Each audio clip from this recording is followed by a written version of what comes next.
Welcome everybody to the WWE Survivor Series 2012 recap. I'm your host JesseBot619 HD here, where I'm going to talk about all the matches that actually happened yesterday night at Survivor Series.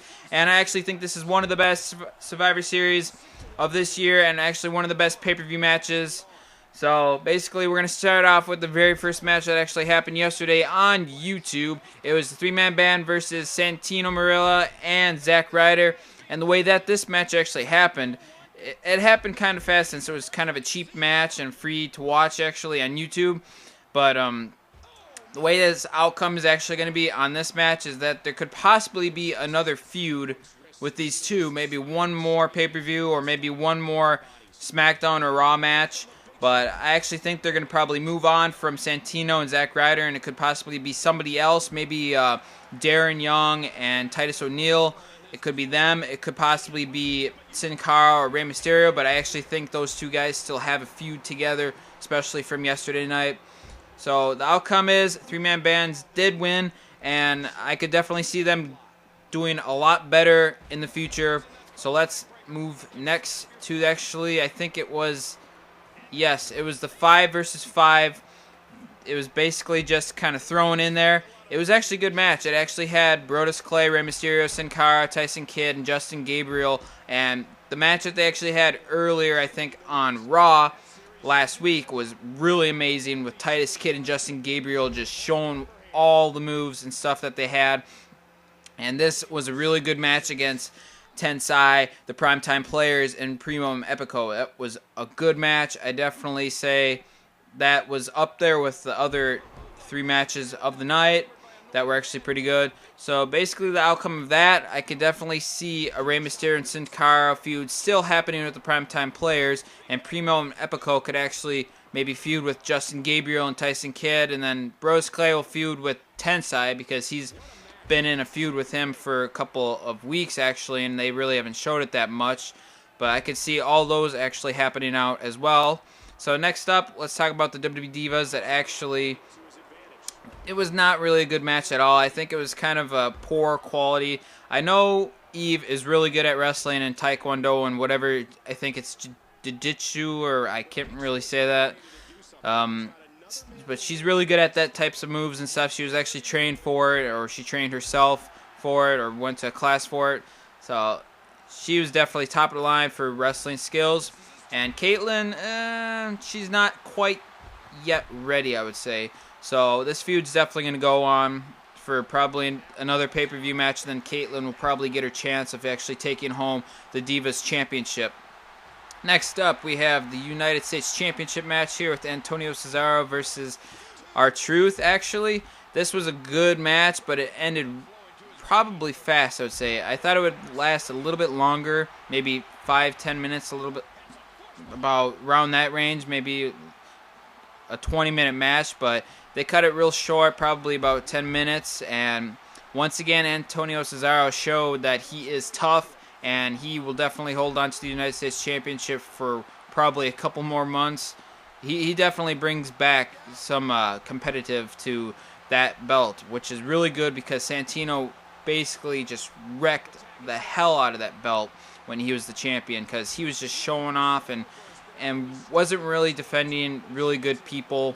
And that's one good thing about Antonio Cesaro, is that he comes from a really, really good background from rugby and all that stuff, and just has the strength to take on people who basically want to get rid of him. And they said that no Americans have beaten him yet, so that's kind of showing you that he can face basically anybody who's American. And then next match here, we have the World Heavyweight Championship match versus, it has Sheamus versus the Big Show in it. That was a really good match, but I really didn't think that it would end with a DQ. Like, I thought it would be Big Show walking out with the win, like this show, but then the ref came in and said, oh, that's a disqualification for hitting the other ref. He knocked him out, or was it, it was Sheamus that actually did the bro kick to the ref. So I guess that's how Big Show actually won by DQ. And I was thinking it was Big Show, but I had to relive that actually in my mind. But that was actually a really good match. The feud's still going to go on because Sheamus did not win and got disqualified. So that's going to bring a lot of heat to it, and especially with William Regal in the past getting beat up by Big Show, that just adds more fuel onto the fire. And this was probably the second best match of the night. And then we have here the Team Ziggler versus Team Foley. Like, I thought Team Foley would actually have the win here because they had all the good guys that were actually faces. But it actually turned out that it was going to be Team Ziggler that actually won, and he actually took out Randy Orton last night, and that was another good match. I thought Miz would actually basically not like feud with people, but like intertwine and kind of like beat up his own teammates, but it didn't turn out like that. It was actually Kane and Daniel Bryan that actually started their own feud on there. And then, of course, who thought Kane would get eliminated right away? Like, I thought he would last until the end, but turns out he got eliminated right away. And then, basically, if you saw how they planned it, they actually had all the heavyweights or all the people who were really strong in the match get eliminated right away. And that was kind of the same with that other 5v5 match. That's how they basically planned it out. They got rid of the strong people first, and then they basically got to the faces and actually tried to eliminate them. So that was actually a good match with Dolph Ziggler's team versus Mick Foley's team, and then Mick Foley definitely taking out Ricardo Rodriguez during the match. That was kind of entertaining to watch that actually happen. But next up we have the main event, which is CM Punk, who actually came supreme as the winner. And I definitely knew that would actually happen, but once again there was an interference from 3 Nexus people that actually interfered that match and tried to take Ryback out, actually, and that actually worked to keep him out of the storyline with John Cena and CM Punk, and with Ryback feuding with CM Punk. That right there just will tick Ryback off so damn much right there. I actually see that he could maybe be the champion after The Rock is done. He could probably face The Rock at WrestleMania, or it could be somebody else that faces The Rock, but CM Punk, he is going to be solid until Royal Rumble next year, and that match was definitely an A+. I really did not think that CM Punk would pull out again. I thought it would be somebody else, but you know how they have stuff planned. Once they have it planned, it has to stick to it, and they just have to go around it, and that's why they've basically put those 2 kind of interference kind of calls for the very end of the match, like how the last pay-per-view, Hell in a Cell, there was interference and stuff, and exactly the same with Survivor Series. So maybe they're trying to get Ryback out of the CM Punk feud, but I don't think it's gonna happen because Ryback is gonna be probably really angry about that and actually still go after CM Punk.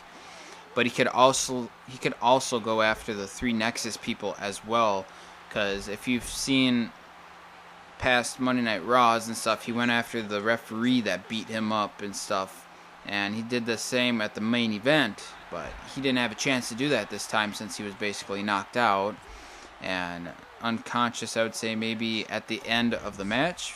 And of course CM Punk became victorious because he had Paul Heyman help him out a little bit with telling him who was behind him, and John Cena basically got